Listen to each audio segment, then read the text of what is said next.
vaginal intercourse between male and female, penoanal intercourse between male and male, and any other kind of sexual exposure जब आप sex करते हो तभी होता है, और बाकी अदरवाइज जब भी इंटरकोर्स करते हैं तभी किसिंग वगैरह से ये सब चीज़ें होता है, ओरल सेक्स से हो सकता है।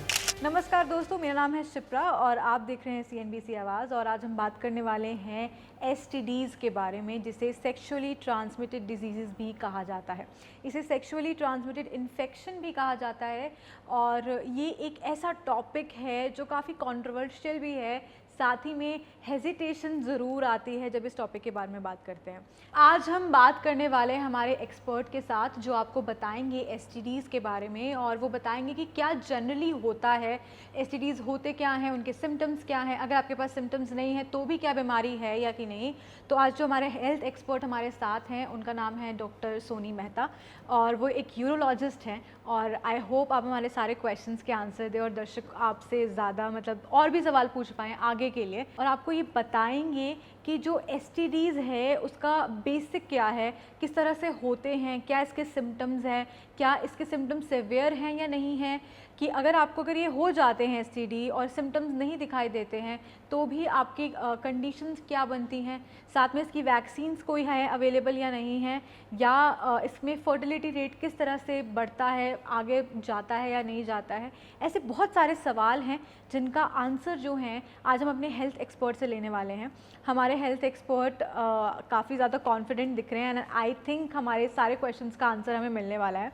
तो आज जो हमारा सबसे पहला सवाल ये है कि STDs यानी कि सेक्सुअली ट्रांसमिटेड डिजीज़ आखिर होते कैसे हैं, ये स्प्रेड कैसे होते हैं, और इसका बचाव क्या है।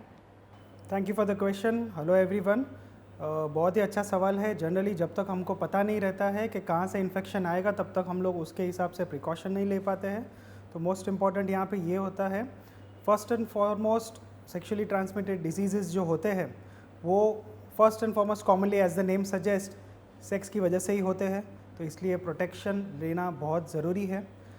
3 टाइप जनरली जो इंटरकोर्सेस होते हैं उसमें से peno vaginal intercourse between male and female, peno anal intercourse between male and male, and any other kind of sexual exposure जब आप सेक्स करते हो तभी होता है। It can cause sexually transmitted disease. Now for starting with the basic जो commonly encountered होता है पीनो वजाइनल इंटरकोर्स, उसमें जब भी सीमेन या पेनिस के आसपास कोई भी तरीके का इन्फेक्शन फीमेल वजाइना के कांटेक्ट में आता है तभी ये सारे डिजीज़ कंटेजियस मोड में ट्रांसमिट हो जाते हैं। ये डिजीज़ वहाँ पे, ये जो जंतु है वो वहाँ पे रहते हैं और वहाँ पे मल्टीप्लाई होकर ये डिजीज़ पैदा करते हैं। जो इन्फेक्शन है ये कैसे होता है STD का? इन्फेक्शन जनरली जो होता है वो इंटरकोर्स की वजह से सबसे ज़्यादा होता है। इंटरकोर्स में basically peno vaginal intercourse between male, पुरुष और स्त्री के बीच में जो होता है, male to male homosexual man में मेल टू मेल जब पीनो एनल इंटरकोर्स होता है तभी होता है, और बाकी अदरवाइज जब भी इंटरकोर्स करते हैं तभी किसिंग वगैरह से ये सब चीज़ें होता है, ओरल सेक्स से हो सकता है। These are the common things जिसकी वजह से होता है। तो सर सबसे पहली जो बात है वो ये है कि कई जगह लगी ब्लड ट्रांसफ्यूजन से होता है, स्किन टू स्किन से होता है, ब्रेस्ट फीडिंग के वक्त होता है, तो ये सारी जो चीज़ें हैं कि एक प्रेग्नेंट लेडी अपने बेबी को भी ट्रांसफ़र कर देती है, तो that is all is there, right? तो ये जो सेक्सुअली ट्रांसमिटेड डिसीज़ जो कॉमनली पाए जाते हैं उनके ये अदर मोड्स ऑफ ट्रांसमिशन है। Okay, so that also has to be taken in mind. Sexually transmitted disease और सेक्सुअली ट्रांसमिटेड इन्फेक्शंस होते क्या हैं, क्योंकि एक लेमैन लैंग्वेज में समझना इसे बहुत इंपॉर्टेंट है हमारे लिए भी और दर्शकों के लिए भी।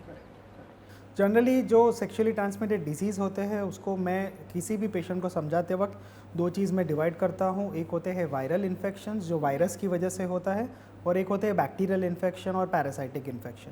जो वायरल इन्फेक्शंस होते हैं उसमें से जनरली क्योरेबल और नॉन क्योरेबल होता है।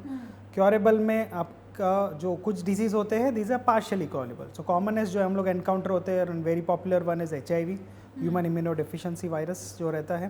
ह्यूमन इम्यूनो डेफिशिएंसी वायरस की बात ऐसी है कि वो मल्टीपल मोड्स ऑफ ट्रांसमिशन से होता है, उसमें से इंटरकोर्स की वजह से एक होता है, और उसके अलावा ब्लड ट्रांसफ्यूजन होता है, ड्रग एडिक्शन में जब एक दूसरे के साथ नीडल शेयर करते हैं, बाकी मोड्स ऑफ ट्रांसमिशन भी है, but these are not very significant for general public to worry about. या but if I am a patient, ठीक है, मैं कैसे सस्पेक्ट करूँगी कि मुझे एसटीडी है और अब मुझे डॉक्टर के पास जाना चाहिए?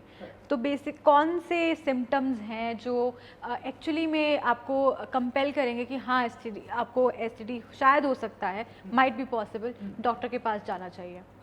सो जनरली कॉमनली ऐसी मान्यता है कि बहुत लोग सोचते हैं कि अगर रेगुलर सेक्सुअल पार्टनर है और एक ही पर्सन और मोनोगैमस रिलेशनशिप है, एक ही इंसान के साथ सेक्स करते हो तो आपको एसटीडी नहीं हो सकता है।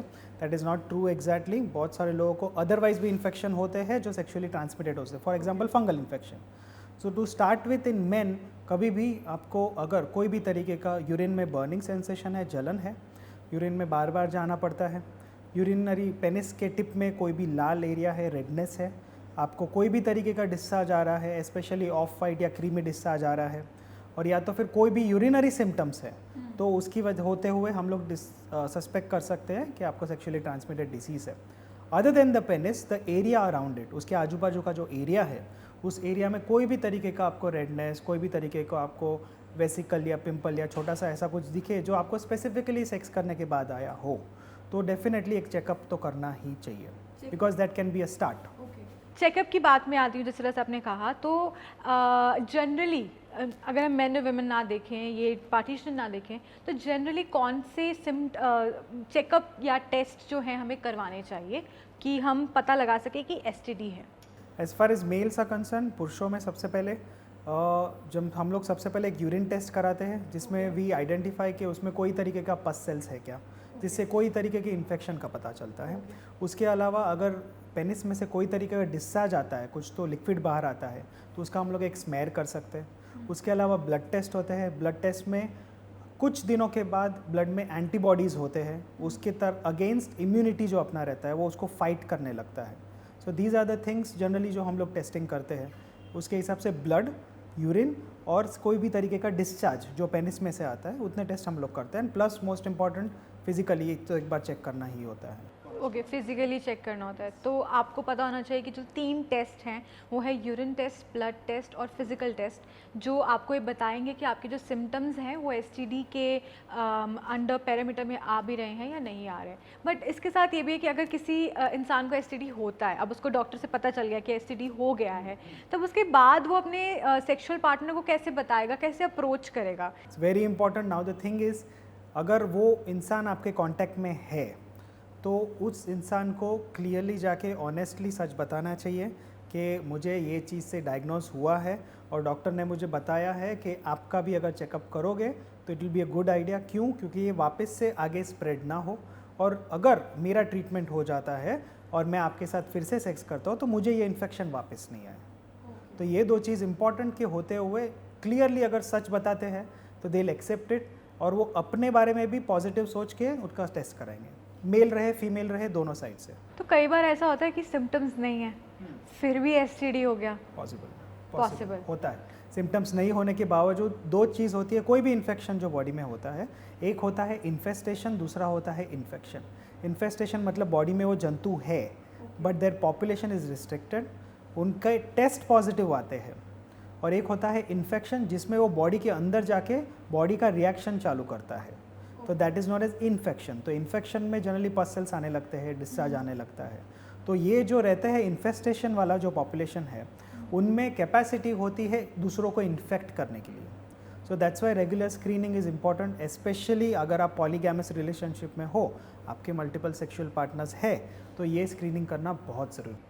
सर, आपने स्क्रीनिंग का नाम क्या लिया, एक बार दोबारा आप बताइए। जनरली एसटीडी प्रोफाइल हम लोग करते हैं। एसटीडी प्रोफाइल में हम लोग HIV, HBsAg, HCV एंटीबॉडीज़ करते हैं, ये रहा वायरल पार्ट। और अदरवाइज बैक्टीरियल इन्फेक्शंस में हम लोग सिफिलिस देखते हैं, क्लमाइडिया देखते हैं, प्लस फिजिकल एग्जामिनेशन में कोई भी तरीके के जेनाइटल वॉर्ट्स है, हर्पीस के लीजन्स है, तो ये हम लोग क्लियर करते हैं कि whether the patient is infected और नॉट। इनफैक्ट बहुत बार ऐसा होता है कि लोग प्री मैरिटल काउंसलिंग के लिए आते हैं। तो ये स्क्रीन करने के लिए कि शादी करने के बाद जब वो सेक्स करना चालू करेंगे तभी पार्टनर को कोई इन्फेक्शन होगा कि नहीं, या तो फिर प्रायर सेक्सुअल हिस्ट्री जो उनका रहता है उसके हिसाब से इन टुडेज़ डेट, आज के डेट में कोई भी तरीके का उनको इन्फेक्शन है कि नहीं। So that is very much advisable, क्योंकि आगे जाके फॉर एग्जांपल कुछ इन्फेक्शंस होते हैं जो आगे जाके प्रेगनेंसी में भी प्रॉब्लम करते हैं। तो इसलिए अर्ली एज में अगर ये डिटेक्ट हो जाता है तो यू कैन टेक प्रिकॉशंस, उसके हिसाब से आप अपना पूरा सेक्स लाइफ मैनेज कर सकते हो। That's how it is. So that's really interesting. और मुझे ऐसा लगता है कि अगर आप शादी करने वाले हैं या कोई और आपका कोई भी रिलेशनशिप है, तो उससे पहले ये सब चीज़ें आपको ज़रूरी हैं जानने के लिए। तो आप अपना नोट पैड निकालिए, सारी चीज़ें जो इन्होंने बताई हैं, डॉक्टर मेहता ने बताई हैं, आप उसे राइट डाउन कीजिए। और अगर आपको लगता है कि आपके और भी सवाल हैं, तो आप हमें प्लीज़ कमेंट सेक्शन में लिखिए और हम आपको वो सारे जवाब देंगे।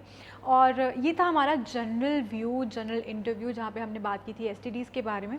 हमारा जो अगला पार्ट है, जहाँ पे हम सिर्फ पुरुषों पे आधारित, मतलब या पुरुषों के लिए ही जो एसटीडीज़ जो हैं उनमें बात करने वाले हैं, उनमें हमारे सवाल होने वाले हैं। तो बने रहिए हमारे साथ।